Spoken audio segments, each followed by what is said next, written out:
Okay, we are now on the record.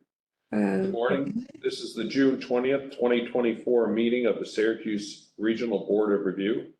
This hearing is being held via video conference call at the following locations: Hughes State Office Building, Main Hearing Room, first floor, 333 East Washington Street, Syracuse, New York, 13202. The time now is 9:42. This hearing is officially open.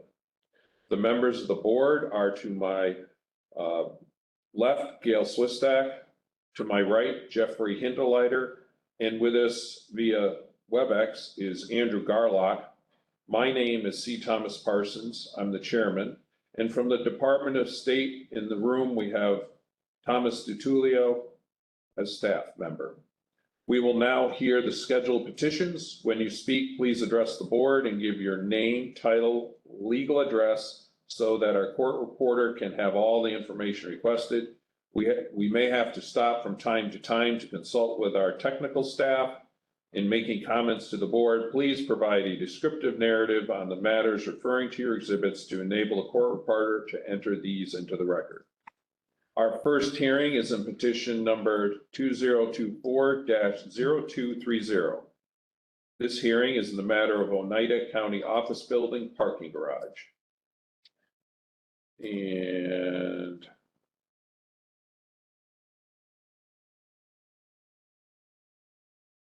do we have the applicant for this, which on the application is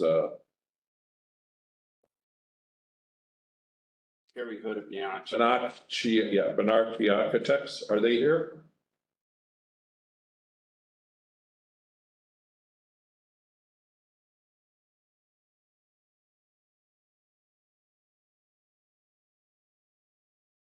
Do you have anybody representing the owner for Oneida County?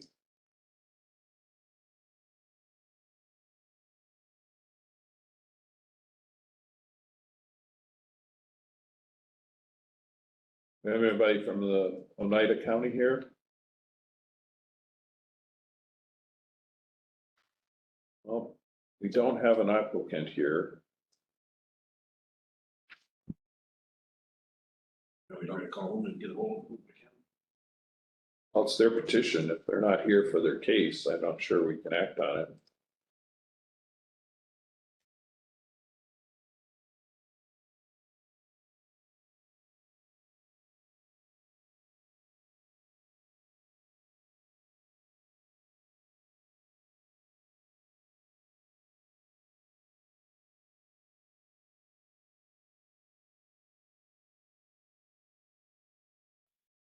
Hey, Tom. Which one? DeTullio, do you want to try to call them? Yeah, I have Scott doing that now. Okay, so then maybe we could just go to the second case for now. Yeah, we can go to the second case. Okay, for this case of number 20, where? Go now.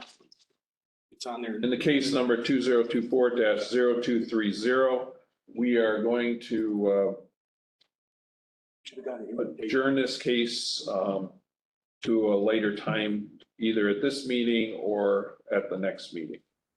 We'll now move on to our next case, which is case number 2024-0300.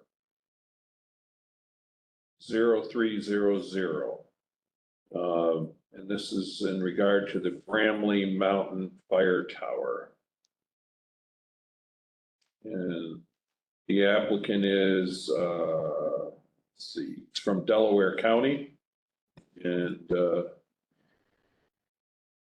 who is there a person representing Delaware County here?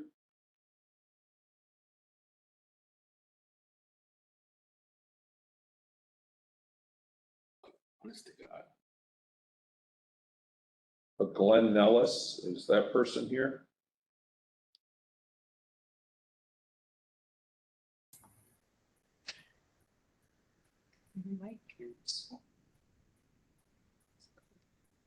Looks like everybody checked out today.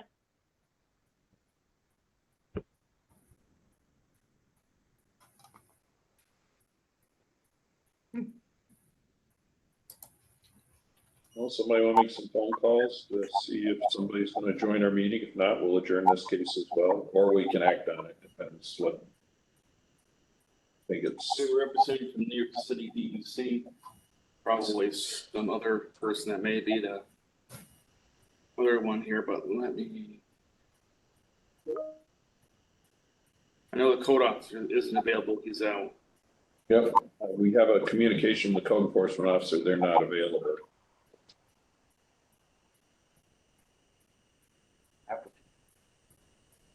It said, could call him by phone. Yeah, but we need the applicant here.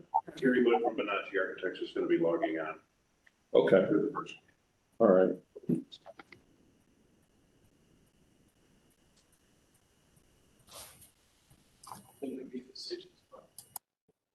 Okay.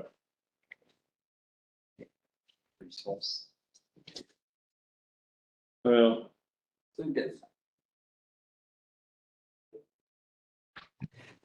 I'm sorry to interrupt, but if I don't see the person who is speaking, I don't know who is speaking. And a lot of people are speaking from the Thomas Di Tullio screen, and I have no way to distinguish who is who. And also some people are off camera.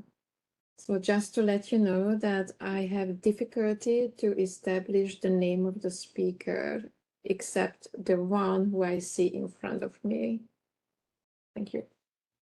I understand. That's why I believe the court reporter should be in this room.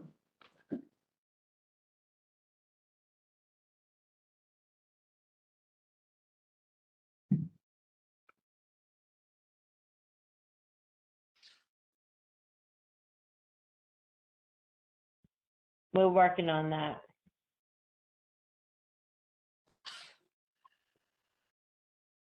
Okay.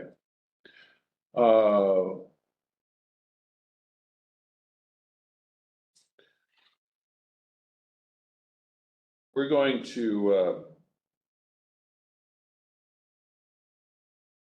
adjourn the petition number 2024-0300 until we have an applicant here to present the case. So we are going to take a short recess until we can get applicants for one of these two cases to come on. My name is Carrie Hood. I'm with Bonacci Architects regarding the Fire Watch variance. Okay, hold on one second, Carrie. Let me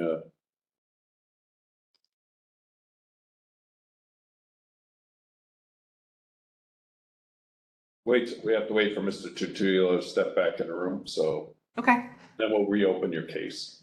thank you.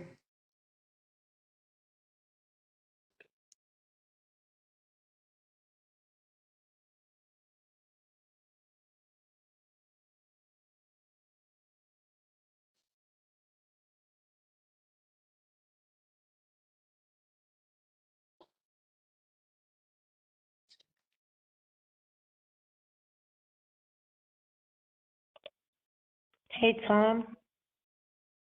Tom DiTullio stepped out of the room, Barbara. All right, Tom, maybe we should, go off the record for now. Okay, we can go off the record and we're gonna take a short recess. Okay, so we have 9:54 a.m. Thank you. Okay, we are back on the record. We are now going to reopen the case of 2024-0230. This is in the matter of the Oneida County office building parking garage at 800 Park Avenue, Utica, New York, 13501 in the county of Oneida. Do we have the applicant's representative here, and would you state your name and your address for the court reporter? My name is Carrie Hood. I'm with Bonacci Architects. We're located at 110 Fulton Street in Utica, New York. Thank you, Carrie. Also, in this case, we have a representative from the New York State Department of State Code Enforcement Office. Do we have that representative? They come forward. Yes, sir. My name is Scott Shane. Wait a second, have you come up forward and can you put a camera? Do we have a camera so he can be seen or not? Hold on one second here. In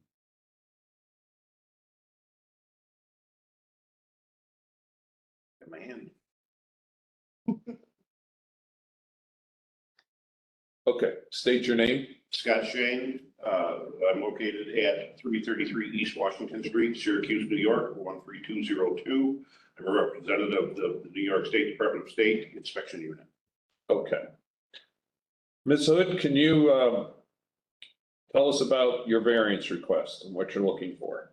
So basically the garage, both levels of the garage are totally unoccupied currently, and we are working on structural concrete repairs basically, and other, cosmetic repairs as well, finishes and stuff like that.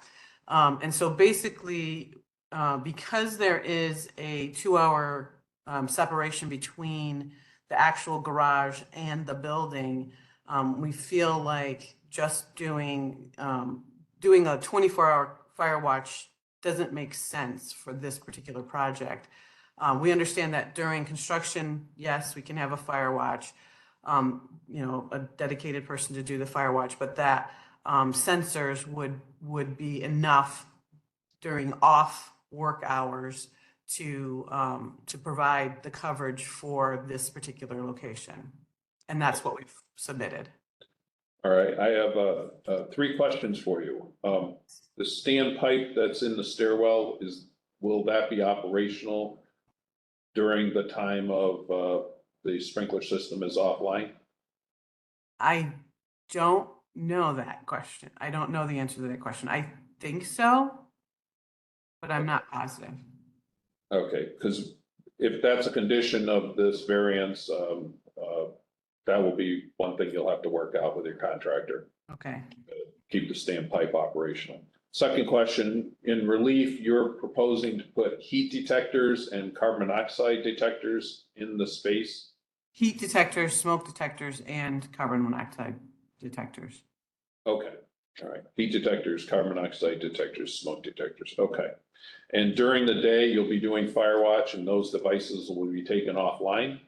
Right, basically, yes, those will be taken offline so that, because debris is gonna clog them and do false alarms because they're obviously they're chipping up concrete, and so that dust is gonna, change the smoke detector. So we would want to make sure that those are covered and disconnected so that the actual fire watch personnel will do the job of those devices, basically. And all combustible materials will be removed from the garage. There'll be no vehicle storage. There'll be no construction materials stored in the garage. That's correct. Okay. All right, let me ask board members if they have any questions. Mr. Garlock, do you have any questions for the applicant? No, you asked the question I was going to ask, so I don't have any further questions. Thank you. Mr. Hinderleiter, do you have any questions? No further questions. Okay. Ms. Swistak, do you have any questions? Okay, no questions for Ms. Wood, or Ms. Hood's, apologies. Next, we'll hear from Mr. Shane. I had the same questions regarding combustible materials or vehicles parked in it. The 2 things I would like to have clarified are their petition says it's going to be between 15 and 30-minute intervals between their fire watch. I would prefer to have a specific time and not leave it up to what they're doing at the particular time. And I'd also like to know who will be performing the fire watch duties. Okay. Well, you can stipulate that in your fire watch paperwork that whatever time you choose. We don't have to put that in there because that's part of the code. That's really up to you. The only thing they're seeking is relief from having to do fire watch when there's non-contractors there. All right. Okay, so as far as I'm concerned, that's a code enforcement that you can decide. And typically, the general contractor, who's ever there, the foreman, this job manager, whatever, can be the person responsible. And ultimately, as long as there are people's present, that should be adequate. It doesn't appear, based on the drawings, that the garage is very large. So, Bigger than you think. do it for a garage. You can see one at each level, you can see Yes. it's trusted. Yeah. Yes. Okay, all right. So that will leave that up to you to put in your thing. That's fine. As long as we can work out the details, I do support this application. Okay. Ms. Hood, I think the stipulation on this will be all the devices that you alluded to. I would just also note that smoke detectors need to be covered during construction periods and need to be uncovered.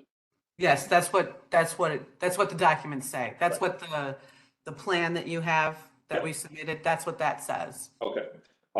And just for your knowledge, typically smoke detectors and construction sites are difficult to maintain.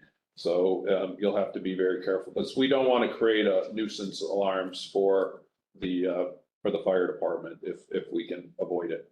Exactly. And also that it we stipulate the standpipe has to be operational for the fire department during construction period. And frankly, unless there's a period of time where there's work being done on the standpipe, it needs to remain operational or a temporary standpipe installed in lieu of it. Okay. So if you're replacing your standpipe, you'll need to work on a plan to at least maintain one, if not, make sure there's a temporary in place so that there's at least one standpipe available. And the fire department's made aware of the location of those standpipes that are operational. Okay. Yep. All right. I think that's all I have. Is there anybody else in the public that has anything they would like to speak on in relation to this case? Okay, hearing none, we are going to take a short recess and we will be back with you with our decision. We can go off the record. Yes. We are on the record at 10:09 a.m. Okay, thank you, everybody. We're back on the record. We are now reopening our hearing and the case of the Oneida County Office Building Parking Garage, 800 Park Avenue, Utica, New York, 13501. This case was brought before us by Bonacci Architects. And this is in relation to variances for New York, the Fire Code of New York 901.7 systems out of service and Fire Code of New York 3304.5 fire watch. And do I have a motion? You do. This is Jeffrey Hinderleiter. The petition pertains to a variance seeking relief for a fire protection system required during construction type 2A, 2 stories in height, known as the Oneida County Office Building Parking Garage, located at 800 Park Avenue, City of Utica, County of Oneida, New York State. The public notice was published in the New York State's Register's May 22nd, 2024 issue. The petitioner is seeking relief from 19 NYCRR Part 1225, the Fire Code of New York, Section 901.7, Systems Out of Service, which states where a required fire protection system is out of service, the fire department and the fire code official shall be notified immediately, and where required by the fire code official, the building shall be either evacuated or an approved fire watch shall be provided for all occupants left unprotected by the shutdown until the fire protection system has been returned to service. Where utilized, fire watches shall be provided with not less than one approved means for notification of the fire department, and their only duty shall be to perform constant patrols of the protected premises and keep watch for fires. The petitioner is seeking relief for a variance to provide temporary construction smoke detectors, carbon monoxide detectors, and heat detectors should be installed per attached plan and connected to the existing rapid response system for the duration of construction when the garage sprinkler system is decommissioned for upgrades and replacement. In addition, 19 NYCRR Part 1225, the Fire Code of New York, Section 3304.5 Fire Watch. Where required by the fire code official of or the pre-fire plan established in accordance with Section 3308.3, a fire watch shall be provided for building demolition and for building construction that is hazardous in nature, such as temporary heating or hot work. The petitioner is seeking relief for a variance to provide temporary construction smoke detectors, carbon monoxide detectors, and heat detectors, which shall be installed per attached plan and connected to the existing rapid response system for the duration of construction when the garage sprinkler system is decommissioned for upgrades and replacement. Based upon testimony and the documentation presented, the board makes the following findings of fact. 1.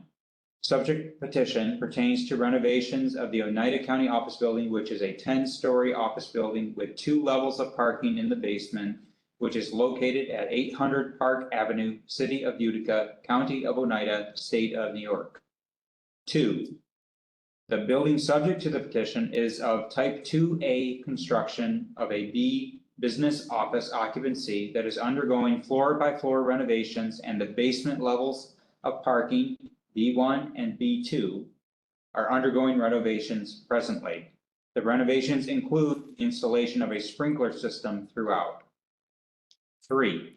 The subject building condition consists of a 2-hour fire separation between the non-combustible Oneida County office building and the unoccupied non-combustible basement and sub-basement parking garage.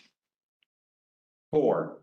The petitioner states that the phase which includes the renovation of the parking garage areas, that the sprinkler system is to be decommissioned for repair and reconstruction, and this action requires a fire watch to be instituted when the system is non-functioning. 5. The petitioner noted that the garage areas will be completely vacated and that the public is not allowed in any of the garage areas. 6. The petitioner proposes that the subject building's existing fire detection and alarm system consisting of pull stations remain in place, active and connected to the existing rapid response system for the duration of construction. 7.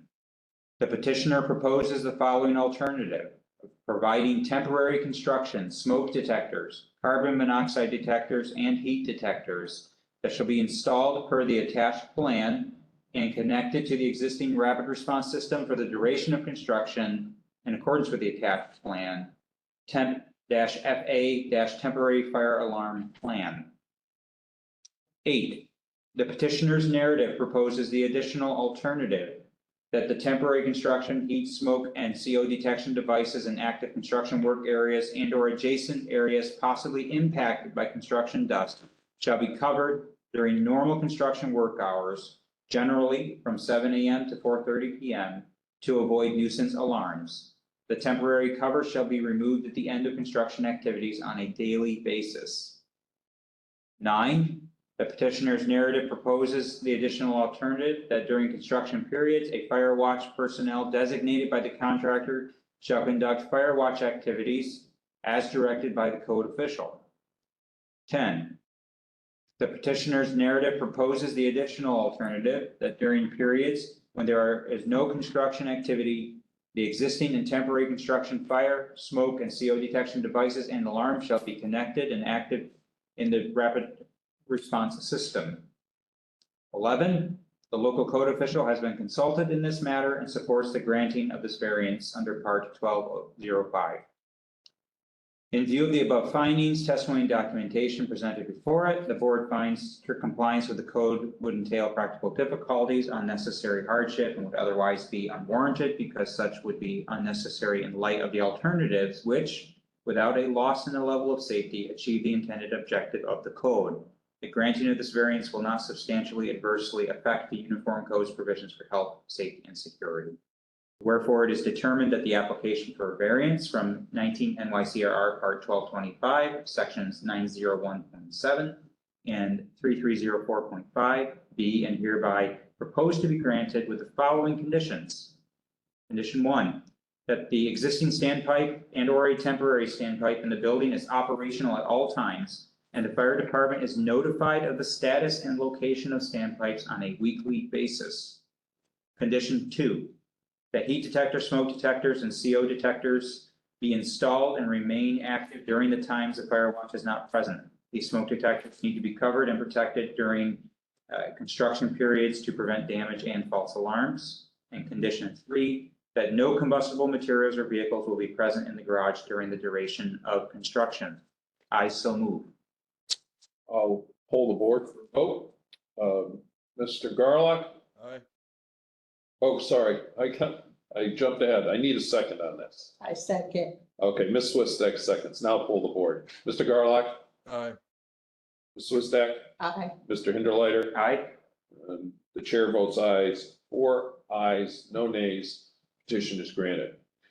This decision is limited to the specific building and application before it as contained within the petition and should not be interpreted to give implied approval of any general plans or specifications presented in support of this application. And this hearing is now concluded. We will now, have any questions, Ms. Hood? No, thank you very much. Will I get this in writing too? Like, do I get a decision in writing? Yes, Mr. DiTullio will send out a decision with what we described. Okay, thank you. Okay. See the transcript. All right. All right, next we are going to move on to our next case, which is, I'm gonna leave. Thanks. thank you. Now moving in the case of petition 2024-0 300. 0300. Matter of petitioners Delaware County, mailing address 111 Main Street, Delhi, New York. The case involves the Glen Burnie Road, the Bramley Mountain Hiking Trail in the town of Delhi and county of Delaware, zip code 13753. Do we have a representative from Delaware County here? Yes, my name's Glenn Nealis. Okay, Mr. Nealis, could you state your name and your address for the court reporter? So my name's Glenn Nealis. I'm Director of Economic Development for Delaware County. My address is work address or home address? Work address. Work address. So it is 1 Courthouse Square, Suite 4, Delhi, New York, 13753. Okay, thank you. We also have another person appears for this case, Mr. Jeff Graff. Do you plan to speak on this case? Not unless asked by the committee for any questions. Okay, thank you. We will come back to you if we have any questions. It's the court reporter's backup phone. Okay, all right. So, Mr. Nealis, can you give us a narrative of what your variance is requesting? Sure. So the local community, some groups within the local community are looking to install a fire tower at the top of the Bramley Mountain Trail. The fire tower used to be there up until the mid-70s. Then it was decommissioned. This group, the Friends of Bramley Mountain Fire Tower, have refurbished the tower, are seeking to put the tower up. The land is now owned by the New York City Department of Environmental Protection as part of their efforts to preserve water quality in the New York City watershed. The county had applied for and received a land access permit in order to have roughly 1,300 square feet, access to 1,300 square feet at the summit of Bramley Mountain to erect the tower.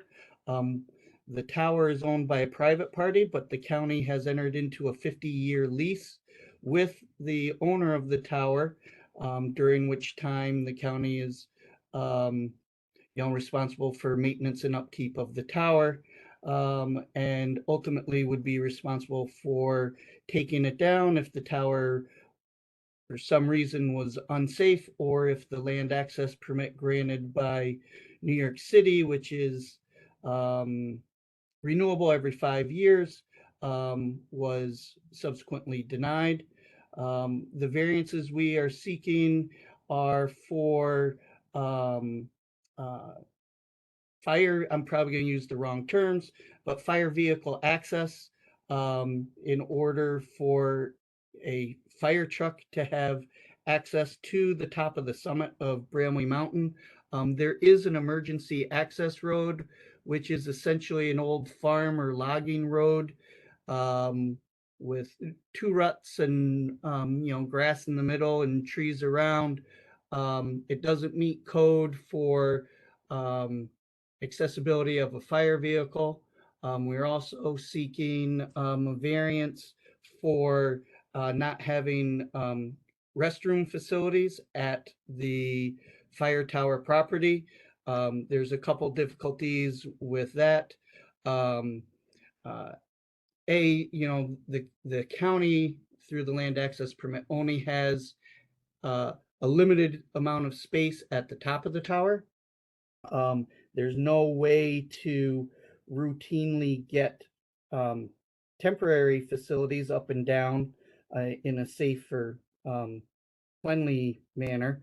And also, part of the permit prohibits installing any other permanent structures on the land other than specifically granted for the fire tower.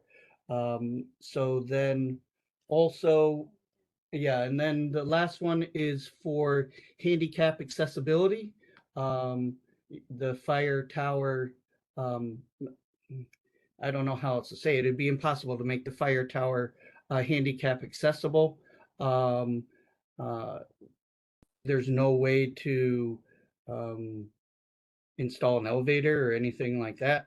And also the trail itself to the summit is not technically handicap accessible. It's a moderate hike with some steep areas scrambling over rocks, and I just don't think it's feasible to be able to make it handicap accessible.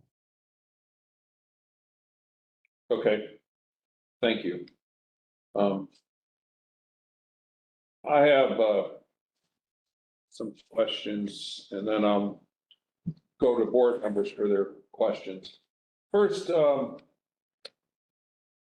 this was used as a fire tower, which means that a couple people would go to the top and they would stay at the top and be observers for potential forest fires in the region. That's my understanding, yes. Okay. And the tower was constructed somewhere in the 1930s? Yes. Okay, and it was on site until the 1970s and then was taken down? Yes, yep, it was taken down piece by piece and stored at the owner of the fire tower. I think they bought it for $1 or something like that. I don't know how that came about, but they took it down piece by piece, transported it back to their home, and it's been in storage ever since. Last year, all the pieces were sandblasted and regalvanized and checked for structural strength and everything like that. Okay. So really what we have is a structure that's, I won't call it a new structure, but it's a structure that's being constructed on site.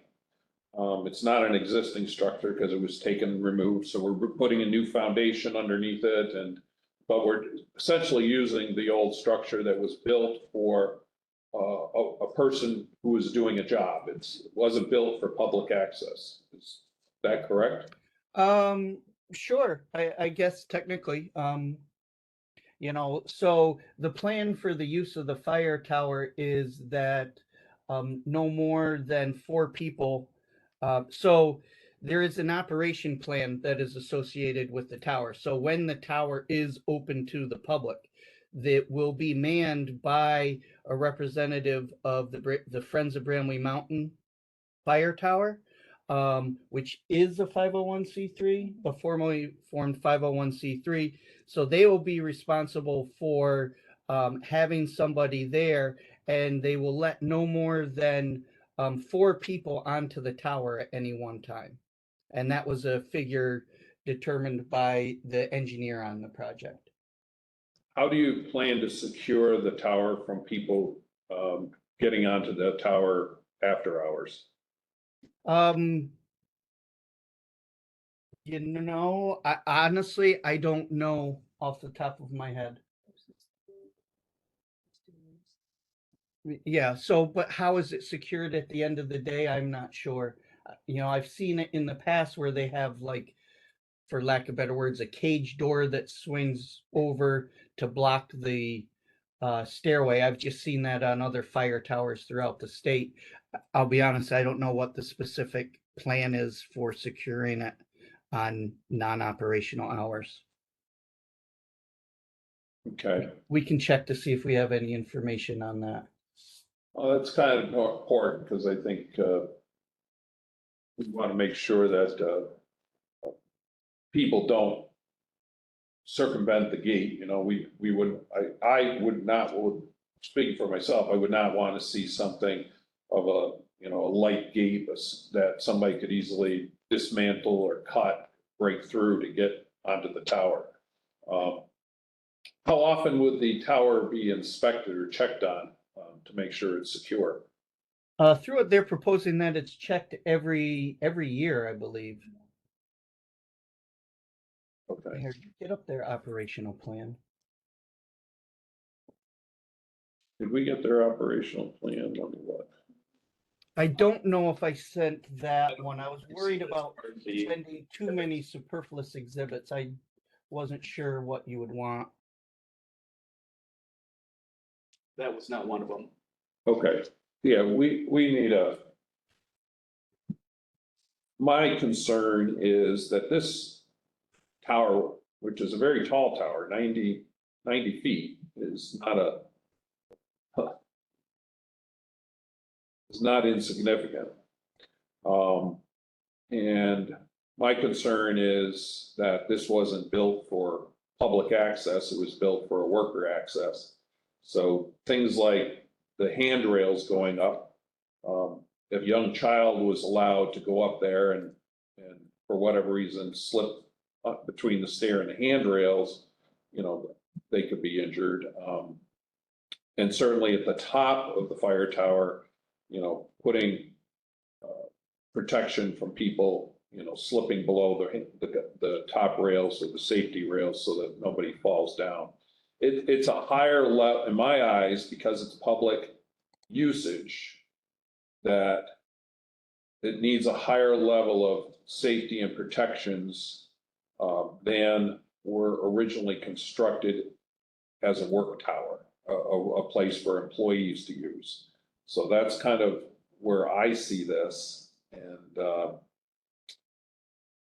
and how you would limit the accessibility or the access to it, as well as limit, you know, and protect from people who do go up the tower from falling or becoming injured. So those are my concerns related to this, you know, this variance. Let me go to my colleagues on the board and see if they have questions for you and any comments. Mr. Garlock. Yeah, I have just the same similar concerns about this being open to the public. And the safety, I have safety concerns with the tower, aside from what was presented in regards to the variance.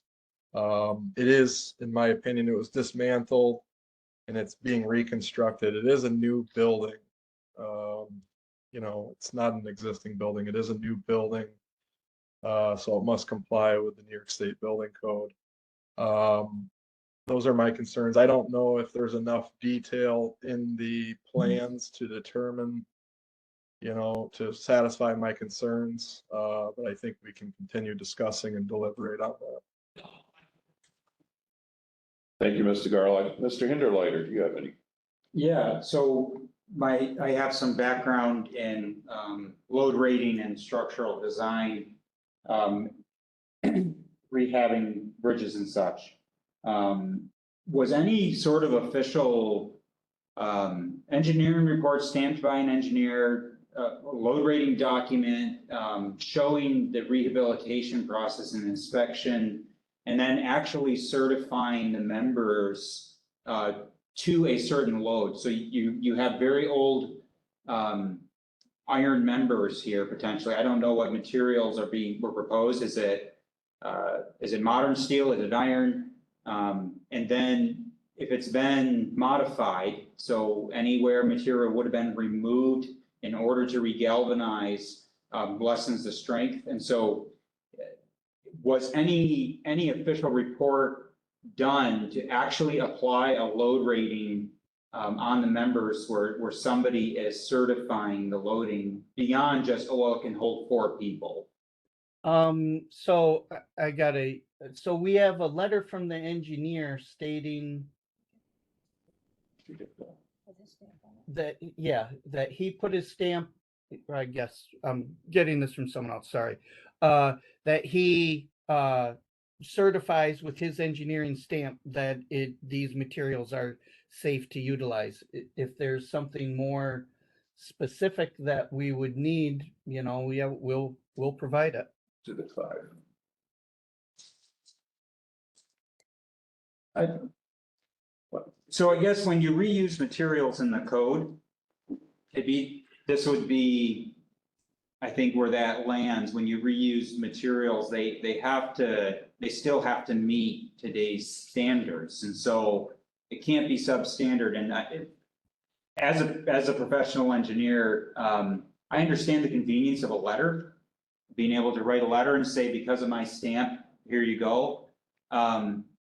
But the truth is, if Delaware County ends up in litigation, that letter isn't providing you any assurance or protection or accountability, other than a handshake would, you know. And I think for your side, as the leasee who is taking on the liability of this, you're committing to, you said, annual inspections. Yeah, sorry, it was biannual inspections. Biannual. So if your attorneys seem to think that that this is enough to defend you in court, then I mean, that's up to you. But what I'll say from my experience, when we inspect our bridges in New York, it's a couple dozen pages, photographs documented every 2 years with a load condition. And then there's a separate engineer that's rotated to make sure that the structure is safe. And right now, you don't even have a baseline as far as it's going to be a visual inspection at this point. But if the structure was dismantled and every member was inspected and checked, which is what I think is implied, is that every member is certified to meet a certain rating at this point. Either it's documented that member meets today's standard, but I'm not even, the plans were extremely difficult to read to see if there was any even material data on the grade of the old steel. I see there's material data on new bolts and new steel, and being that the plates are going to be A36. A36 isn't a designation from the 30s.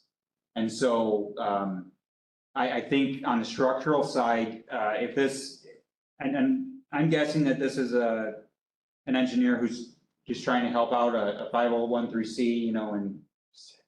Do you have the engineering name? So Yeah. the engineer for this job, he's specific for fire towers. Mike Valleggi, Excelsior Fire Tower is the company. Oh, that's the contractor doing the job. Okay, sorry. Yeah, Mr. The Staley, engineer, Barton Staley, license number 086731. yeah, okay, yeah. What license expiration date? 060724. So his license is technically expired today. I hope he renewed, but at that, it's, again, I think that this is, I work for, a public municipality as a PE, it's my day job.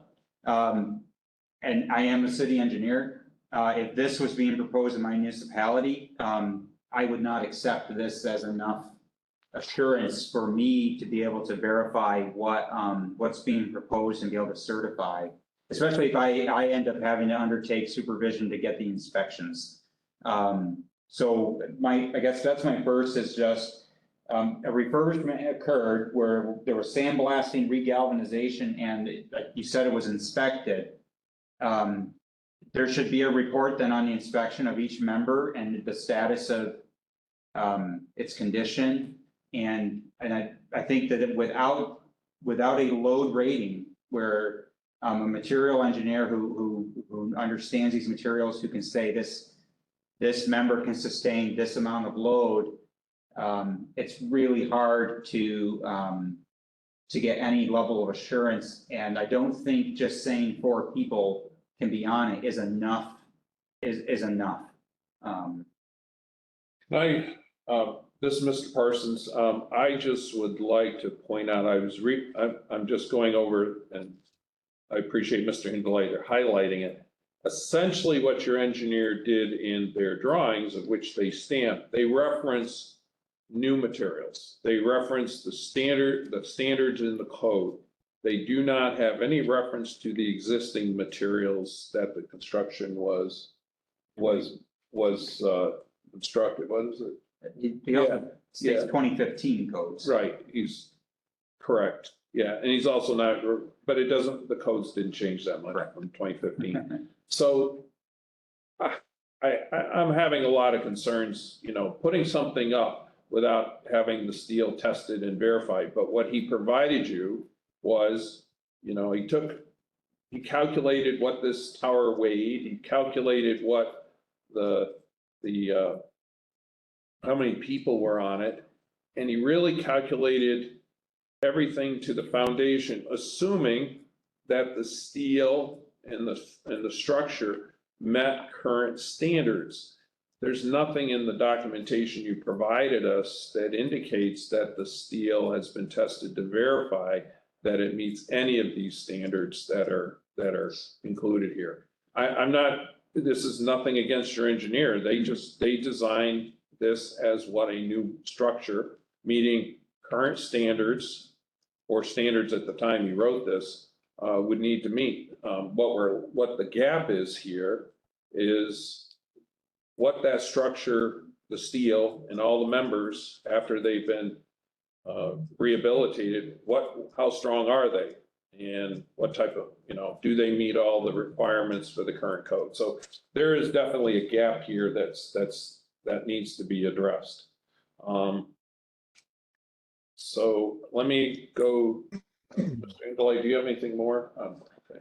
No, I would note that of the drawings submitted, I see that I can't really read the existing steel structural drawings. I can't make out any information other than that the engineer certified that drawing was prepared under his watch, and December 2017 is when he looked at this. So I'm guessing these drawings, even when they were made, are old then. This is that's probably why the code says to 2015, is these are, almost a decade old from when they were created. Yeah, they could have been the original.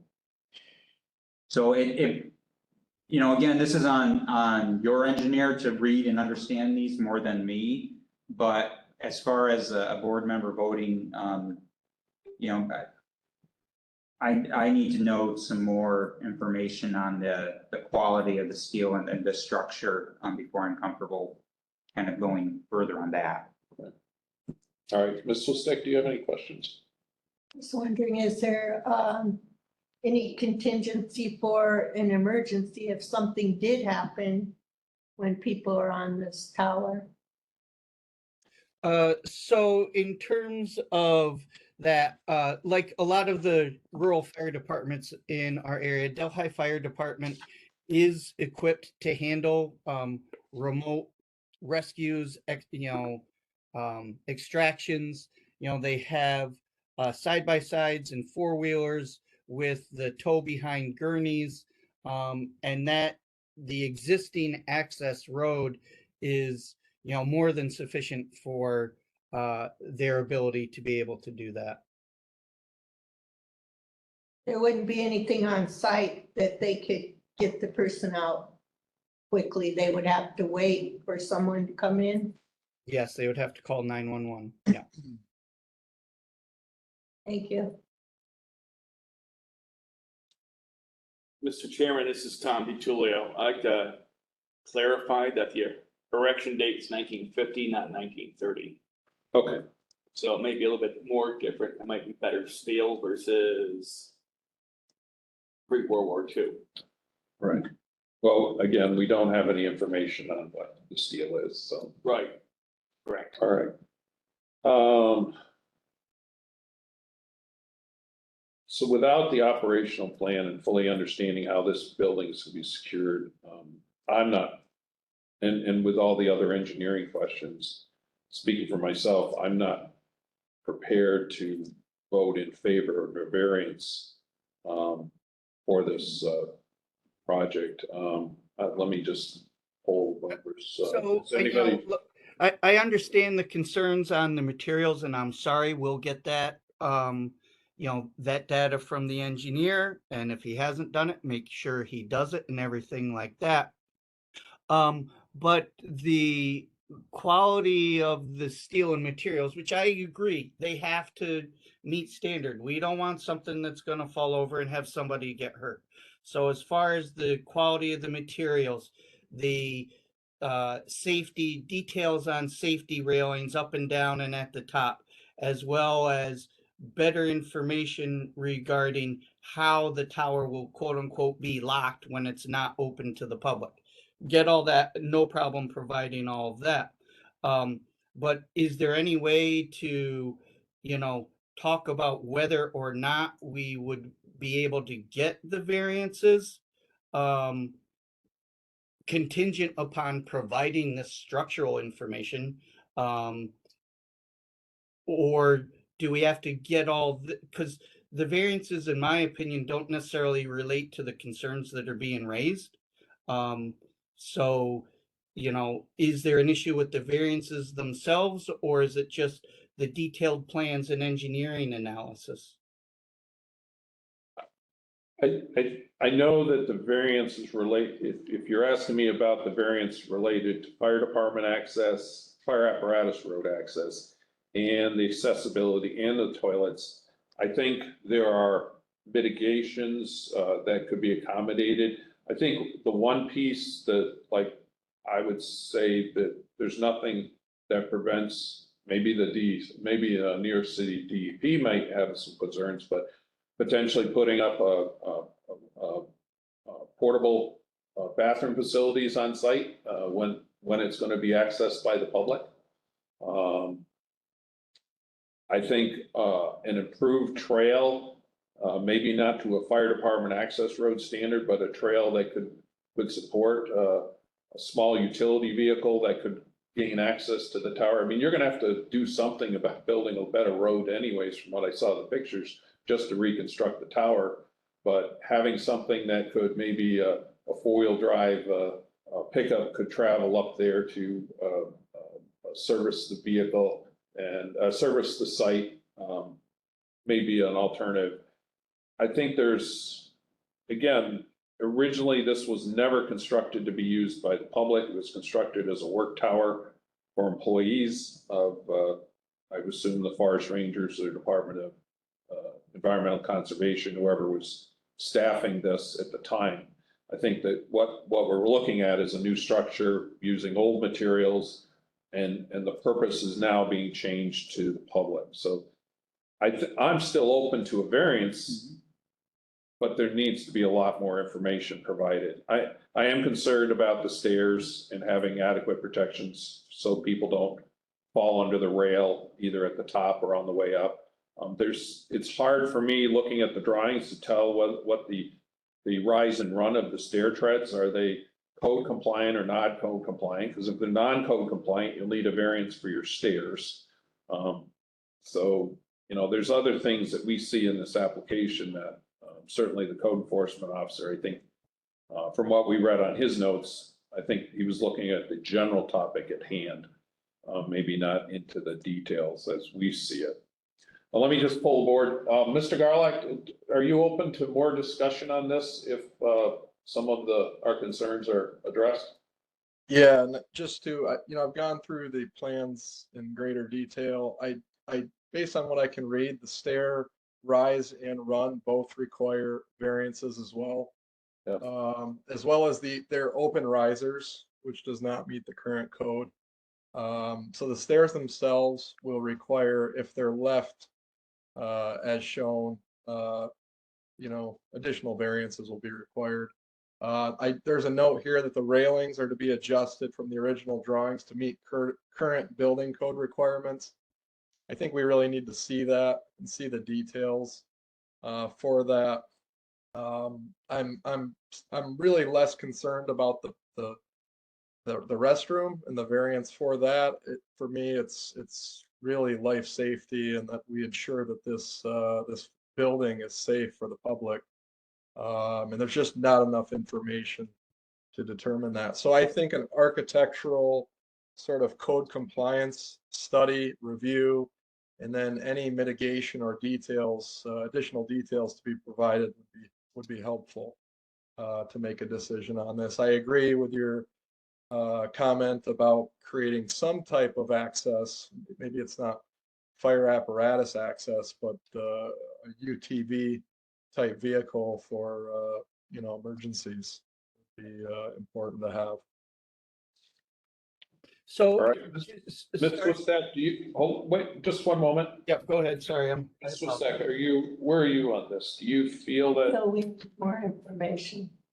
but are you still open to a variance if we get the things that we? Okay, so for the bathroom and the handicap accessibility fire road, we think we can have some mitigations. For I me, think so. okay, and Mr. Hindlighter, I think. Yeah, I echo that. I'm sympathetic to these. I remember biking these with my grandfather, my father throughout the Adirondacks. There are existing structures that are out there. Now they are existing. They fall into a different area under the code, historical structures, et cetera. This is no longer that because of its dismantling. But on the surface of it and what you're looking for, I want to see you succeed and open to finding how we can find a path forward. We just need some more information. Okay. One question, Mr. Graff, since this is, your area of, let me ask a question. And first of all, let me have you state your name and your address for the court reporter. Sure. My name is Jeff Graff, Section Chief, City Land Stewardship for New York City Department of Environmental Protection. My work address is 669 County Highway 38, Suite 2, Arkville, New York, 12406. Okay. Thank you. I have one question for you because one of my concerns is getting emergency services access, not to the standard of the state code for fire apparatus access, but is improvements to the trail permitted that could be, more amenable or supportive of a small vehicle, pickup truck, or a larger UTV that the fire department may use for rescue purposes? Is that amenable to the DEP if that was constructed? Because I am concerned that there needs to be a little bit better access to this structure. It was my understanding that the roads were recently improved by our operational staff to accommodate UTVs and operational vehicles that the DEP uses. It was also our understanding that there would need to be some access for potential maintenance down the road on the tower. Okay. So we did make some improvements to the road, and we certainly are willing to work with the county and to make potential necessary adjustments to address that. Great, yeah, I mean, obviously, we're not looking to make it so regular vehicle traffic can go up and down. We just want to make sure like a, four-wheel drive pickup or an UTV used by the fire department that might have to go up there and assist somebody who's having a medical emergency or has to be rescued off the tower because they climbed up but they can't get down. Yes. So We can work with the county certainly. So I think if the county approaches us on this to bring forward, specifically what the requirements are, we can certainly look into that. okay, all right. So let me get back to Mr. Nellis. I think you heard of the board's concerns. Mhm. I hope you also heard that we're open to granting variances, but it looks like you may need some additional variances. And I think we're all open to those as well, but we need to see what kind of plan or what plan you can put together to make this happen. So the door is still open. We're not closing it. What we're going to propose is to adjourn this case and let you come back to us either next month or the month after so that we can hopefully have our questions answered and so that you can move forward. In summary, we're going to need to see that operational plan on how you're going to secure the tower for when it's not open for public access.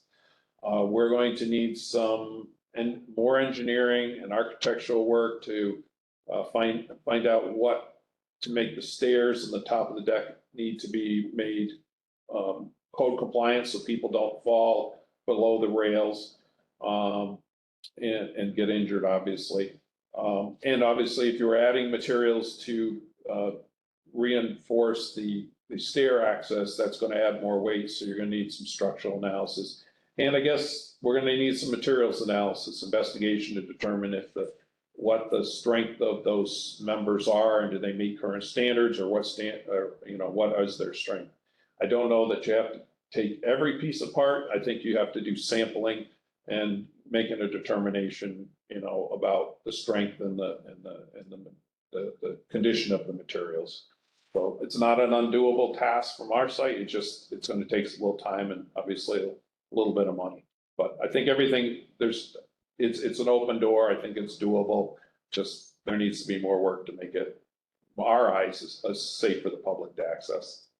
Okay, just one quick question regarding fire access. So I spoke to, but haven't heard back from yet, the fire chief for Delhi. If they were to, what this guy suggested, I asked, is there a letter that the fire department could provide saying they could do it? He's like, if you want, we can schedule a quote unquote exercise, do a mock, rescue and let you know whether it meets our standards or not. If they were to provide a letter that say, hey, on June 22nd, we performed this exercise and we were able to access the top using, this, and this to bring somebody down, would that satisfy that concern?